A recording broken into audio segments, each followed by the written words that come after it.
Union Station was built in 1881. It was built because prior to that, although the trains were coming in, there were 3 stations, and it was very disorganized. And so the city fathers got together and said, we need a grand train station. So they built it, and the wings are still remaining that were opened in 1881. And there was a big center section that was the Great Hall and an office building. And it burned in 1894. They were very upset, and they had to rebuild it in a hurry. When we were doing the renovation recently, we found some of the burned timbers.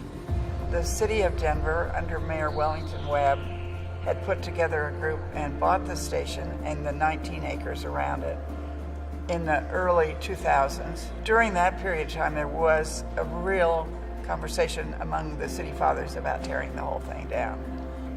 Not happy about that, and so had to put a group together and sort of fight it. Dana and I were back in Denver, we're sitting in the cruise room, we're having a martini, and she says, let's go walk over to Union Station. And we walked into this building, and it was, to say the least, down and out. Ceiling was falling in, there were no people here, 2 trains a day, not a lot of activity. And we looked up, and Dana looks at me and she goes, one day we're going to make this a hotel. And so it really goes from that, the planting of that seed, to where we started to think about what we might be able to do with Union Station. This building has become, in a way, the heart and soul of downtown Denver, but it emanates beyond that to the region and, frankly, to the state.